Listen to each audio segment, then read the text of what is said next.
అదరగొట్టే కారం రంగు రుచి ఆచి కారం పొడి. కొత్త సంవత్సరం ప్రారంభ వేళ జపాన్ను మరోసారి భారీ భూకంపం వణికించింది.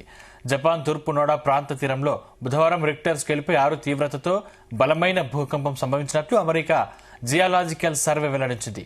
జపాన్ వాసులు 2026 నూతన సంవత్సర వేడుకలకు సిద్దమవుతున్న సమయంలో ఈ భూకంపం సంభవించడం తీవ్ర ఆందోళన కలిగించింది.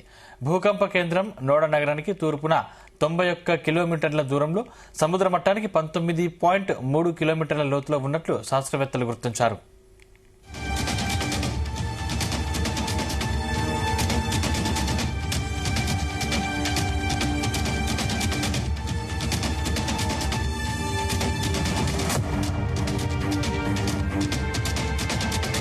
భూకంప కేంద్రం లోతు తక్కువగానే ఉన్నప్పటికీ తాజా సమాచారం ప్రకారం ఎటువంటి సునామీ హెచ్చరికలు జారీ కాలేదు.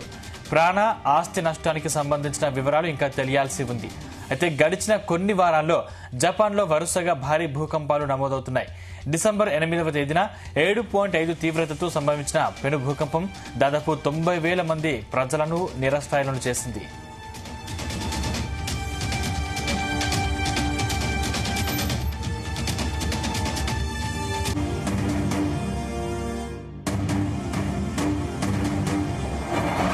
కొత్త సంవత్సరం ప్రారంభ వేళ జపాన్ను మరోసారి భారీ భూకంపం వణికించింది.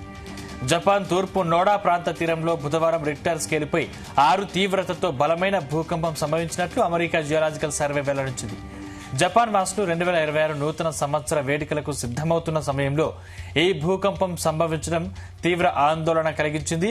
భూకంప కేంద్రం నోడా నగరానికి తూర్పున 91 కిలోమీటర్ల దూరంలో, సముద్ర మట్టానికి 19.3 కిలోమీటర్ల లోతులో ఉన్నట్లు శాస్త్రవేత్తలు గుర్తించారు.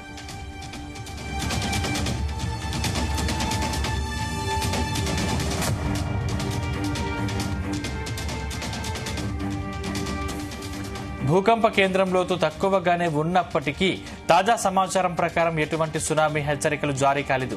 ప్రాణ ఆస్తి నష్టానికి సంబంధించిన వివరాలు ఇంకా తెలియాల్సి ఉంది. అయితే గడిచిన కొన్ని వారాల్లో జపాన్లో వరుసగా భారీ భూకంపాలు నమోదవుతున్నాయి.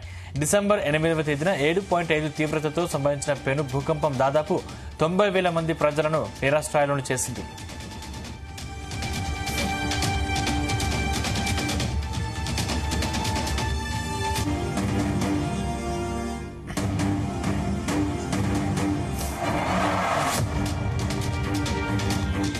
గుమగుమల వంటలే వంటలే అదరగొట్టే కారం రంగు రుచి ఆచి కారం పొడి.